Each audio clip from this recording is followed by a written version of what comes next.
Welcome Aries to your in-depth monthly forecast for July 2025. As we go into this month, the Sun is in the part of your situation which is very much to do with nurture. But he's aided by your ruler Mars, which is in the very practical and precise sign of Virgo, and throughout the whole of this month. So as you come into this month, if there are any outstanding strands to do with home maintenance, do it yourself, or chores that you've been putting off, you can find that spark of motivation to actually shift these forwards. If you are someone who enjoys adapting your abode yourself, you can test out your skills with great enthusiasm. But also as we come into this month, we are seeing a combination between Venus and Uranus, and in a part of your situation which is to do with your foundations. But Uranus can be an unpredictable influence. Venus, of course, can be about money, can be about relating. You might find if you are wanting to make some home improvements, you're looking out for some bargains that can add to your comfort. Perhaps you're also thinking about selling off some items you no longer need and decluttering your space. Uranus loves a degree of room. But Venus and Uranus combinations in a conjunction can often mean some kind of unpredictability around relationships. Now, in a very positive way, if there is someone that you're drawn to, getting together and enjoying a lovely meal, the sensual energies of Taurus will really literally feed into that opportunity. Could be a great way to get to know one another. But Venus and Uranus can also see us see things differently when it comes to money. And if you are in a relationship and you do have a different viewpoint to a partner, there could be a frank exchange of views right at the start of this month. It's important to recognize, Aries, that as much as you are the sign of innate energy, initiation, and that's one of the most exciting things about your nature, now you have Neptune, but also Saturn in your sign, at least in terms of Saturn through to the end of August.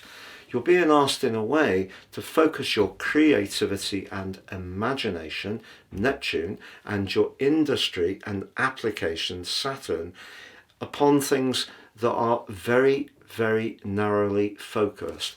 Because, to be honest, if you do spread yourself too thin, one of the things that could happen this month is your physical vitality could start to feel it. Because on the 4th, Neptune goes retrograde, and it's going to be retrograde through to the end of the 10th of December.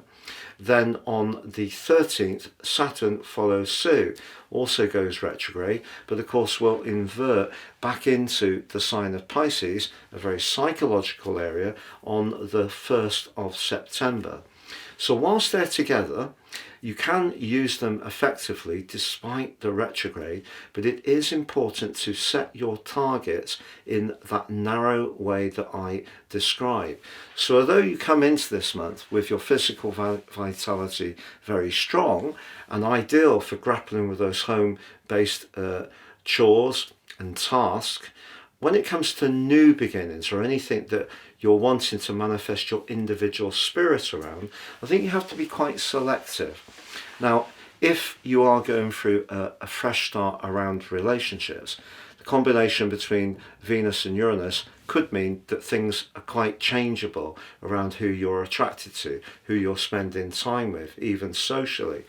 But Venus moves on the 3rd into the bubbly, but I have to say flirty, Gemini.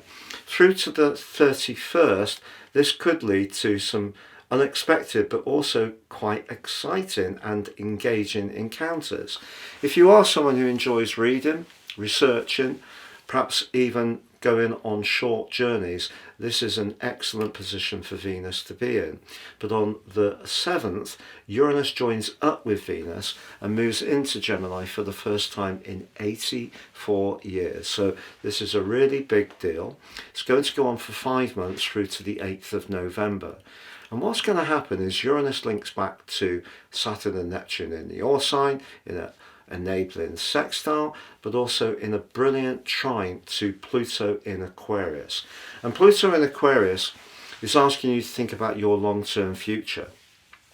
But the conversations that you have that really start to ignite from the 7th can be very exciting indeed. But what they can do is also distract you.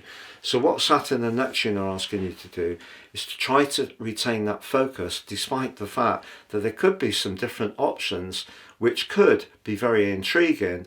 But if you do get caught going in too many directions, the net result could be a lot of overstimulation but a lack of progress, particularly from the middle of the month when Saturn does start to go retrograde. That said, on the 10th we do have a full moon. It's a full moon which in a technical sense could be argued to be the most challenging of the year because it's in Capricorn, where the moon is detrimented. Here the moon for you is high in the sky, makes it much more difficult to disguise our feelings, but of course the sign of Capricorn is innately traditional and perhaps a little bit cautious, whereas the moon going face to face with the sun in the feeling sign of Cancer, which the moon rules, is asking you to be very much in touch with how things feel. The moon in Capricorn could make you mindful of your status, your job, how people view you, the more external side of that security. What's helpful is the nodal axis, because they're saying to you, if you tune into your instincts, something that I think Aries people have a gift for, that will help to guide you. But that could mean that when it comes to a home, property, family or professional issue, you don't necessarily take a decision which other people think seems logical because you're tuning in to that sixth sense. With Saturn going retrograde on the 13th, which will go on to the 28th of November, but of course it inverts back into Pisces on the 1st of September. If you are trying to start something new, it's not necessarily going to be a straight line. And with Mercury going retrograde on the 18th, that really underlines that. In fact, as we come into this month, Mercury enters its pre-retrograde shadow. So all sorts of communications about playfulness, dates, expressing your talents, Mercury in Leo, could be a little changeable or at times mysteriously blocked from the start of the month. Mercury is going to be in retrograde through to the 11th of August, but at least it is in your sister fire sign, which is where the Sun moves on the 22nd. The Sun loves being in Leo, it rules the sign, but it does go immediately face to face with the aforementioned Pluto, asking you to think about your connections to others, your long-term plan. What the Sun's concerned about is what's right for you, the individual. And that could lead to a little bit of a push-pull, particularly in a close romantic relationship. If you want something different from your partner, and who gets the upper hand in the discussion, maybe what really is threaded through the Leo new moon could be argued to be the strongest of the year, with the ruler of the Sun of Leo, but it also forges an electric connection to Uranus and a very positive one to Neptune and Saturn in your sign. So despite Pluto could be a friend that you have a disagreement with, as much as a partner, maybe around your work, if you don't feel you can showcase your individual talent, feel in a current role that particular organisation is not going to be one that you can sustain your investment in for the longer term.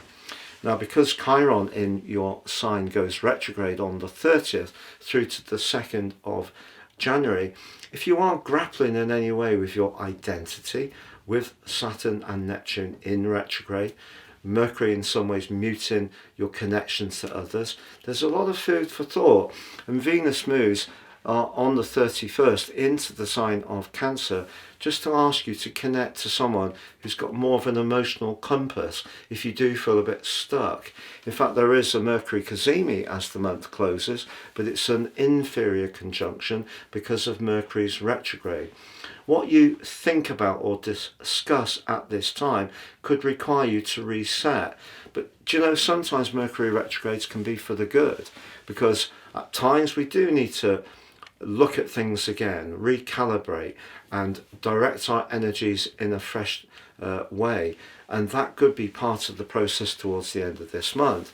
One thing I will say to you is that I think that Leonian energy that sweeps in towards the end of July can bring a lot more warmth. If there is a chance to meet up with friends, mingle, then take it, but just know that certain plans could change at the last minute.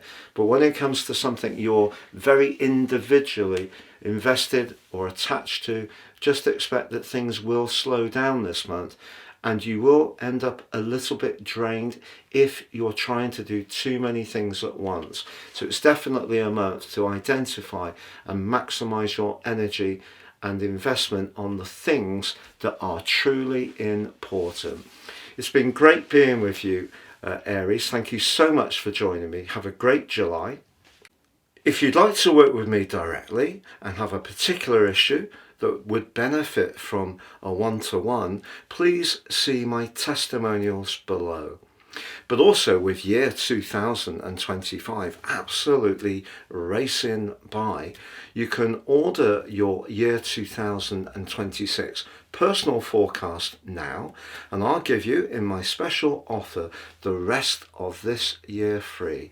You'll also get 30% off, but also your life roadmap report, possibly the most important document any of us can ever read, helping us to understand the patterns that are playing out in our lives so far, getting a more intimate understanding of how to work with those energies, and together with the forecast, then timing our moves as best as possible for good outcomes in our situation. Please see the link below for more.